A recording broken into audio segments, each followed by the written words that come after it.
Reels वाली बहू। प्रज्ञा को रील्स बनाने का बड़ा ही क्रेज है और वो दिन भर रील्स बनाती रहती है, खाते पीते घूमते फिरते घर में कॉलेज में। रील्स बनाने के कारण प्रज्ञा पूरे कॉलेज में हाईलाइटेड है। जहाँ उसके रील्स सभी को पसंद आते हैं, वहीं मनीषा चिंता में डूबी रहती है। एक रोज जब खाते हुए प्रज्ञा रील्स बना रही होती है, तब मनीषा कहती है, एक मिनट भी चैन नहीं है इस लड़की को। ये नहीं कि खाना तो आराम से खा ले, लेकिन नहीं, अरे थोड़ी देर रील्स नहीं बनाओगी तो आसमान नहीं टूट पड़ेगा। अरे मम्मी, इसी को तो कहते हैं डिटर्मिनेशन। तुम नहीं समझोगी ये सब। भगवान इस लड़की को सद्बुद्धि दे। जहाँ देखो तब टेढ़ा बाका मुंह बनाती रहती है। मनीषा की बात का प्रज्ञा पर जरा भी असर नहीं होता और वो खाते खाते रील्स बनाती रहती है। दिन बीतने लगते हैं और देखते देखते प्रज्ञा का कॉलेज भी खत्म हो जाता है। आज दिन कोई ना कोई मनीषा को प्रज्ञा की शादी करवाने का सुझाव दे जाता है। सब ठीक ही कहते हैं, प्रज्ञा की शादी कर देनी चाहिए। अपने घर के कामकाज में व्यस्त हो जाएगी तो खुद ही ये रील्स और नाच गाना बंद हो जाएगा। मनीषा और प्रेम प्रज्ञा के लिए एक अच्छा लड़का ढूंढने लगते हैं और तभी विकी का रिश्ता प्रज्ञा के लिए आता है, जिसने प्रज्ञा को उसकी रील्स देखकर पसंद कर लिया था। अगले दिन विकी अपने माता पिता के साथ प्रज्ञा के घर पहुंच जाता है और प्रज्ञा साड़ी पहने हाथों में चाय की ट्रे लिए सामने आती है। जब विकी को पसंद है तो हमें भी बहुत पसंद है। बहन जी, आप बारात की तैयारी कीजिए। एक बार लड़का लड़की अकेले में बात कर ले तो अच्छा रहेगा। हाँ, क्यों नहीं। मनीषा विकी को प्रज्ञा के कमरे में भेजती है, जहाँ प्रज्ञा पहले से ही रील्स बना रही होती है। तभी विकी कहता है, आ गए आपके साजन जी। हमारे साथ ये रील्स कंप्लीट करती तो और भी अच्छा रहता। अच्छा जी, आप आ ही गए हैं तो बना ही लेती हूँ आपके साथ। दोनों मिलकर रील्स बनाते हैं। जब वी मीट और तुरंत पोस्ट भी कर देते हैं। फिर विकी कहता है, जब आप साड़ी में चाय लेकर आई तब मुझे लगा कि कहीं मैं गलत घर में तो नहीं आ गया। अब सही है। दोनों की शादी पक्की हो जाती है और शादी के दिन भी प्रज्ञा रील्स बनाने से चुकती नहीं। यहाँ तक कि बारात के समय भी नाचते हुए रील्स बनाती है। सभी लोग प्रज्ञा की तारीफ के पुल बांध देते हैं और प्रज्ञा नाचती गाती अपने ससुराल चली जाती है। सब कुछ अच्छा चल रहा होता है।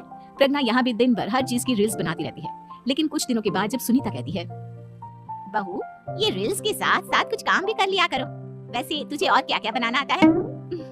मम्मी जी, वैसे तो सब कहते हैं कि मैं सब कुछ अच्छा बनाती हूँ, लेकिन मुझे लगता है कि मैं मैगी अच्छा बना लेती हूँ, हाँ, कॉफी भी अच्छा बना लेती हूँ और मुंह तो सबसे अच्छा बना लेती हूँ।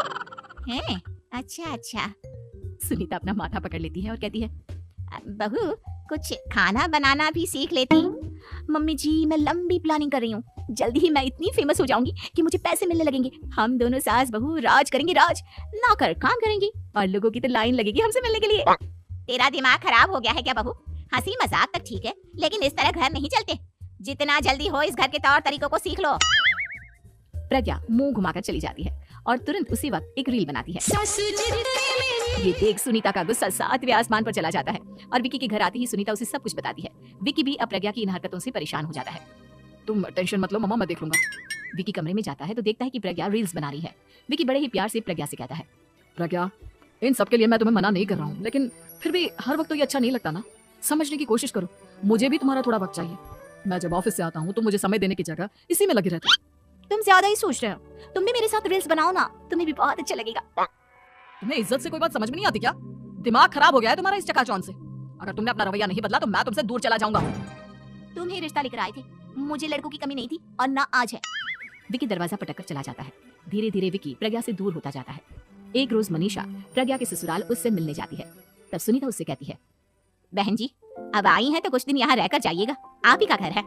हाँ मम्मी, बहुत दिन हो गए तुम्हारे साथ एक भी रील नहीं बनाई मैंने। प्रज्ञा तुरंत अपने फोन में रील्स ऑन कर लेती है। ये सब मुझसे नहीं होता। तेरा ये भूत अभी तक नहीं उतरा क्या? बहन जी, आप कुछ कहती नहीं क्या इसे?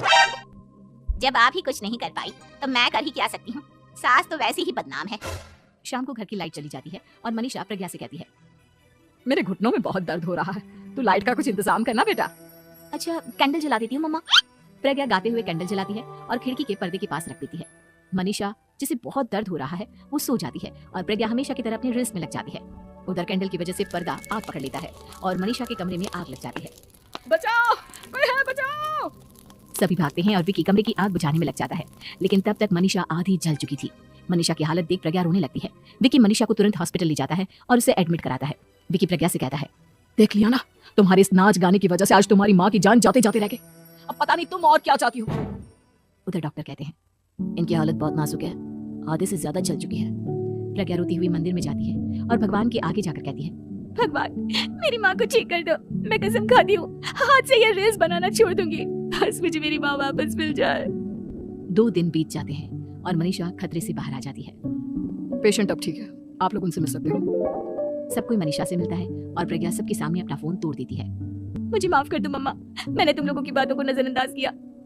बेटा, कोई भी चीज जरूरत से ज्यादा खराब है। मैंने तुम्हें रील्स बनाने से कभी मना नहीं किया, लेकिन हर वक्त एक ही चीज तो सही नहीं है। मैं समझ गई हूँ मम्मा, आई एम सॉरी। प्रज्ञा उस दिन से रील्स बनाना छोड़ देती है और पूरी तरह से अपने घर में लग जाती है।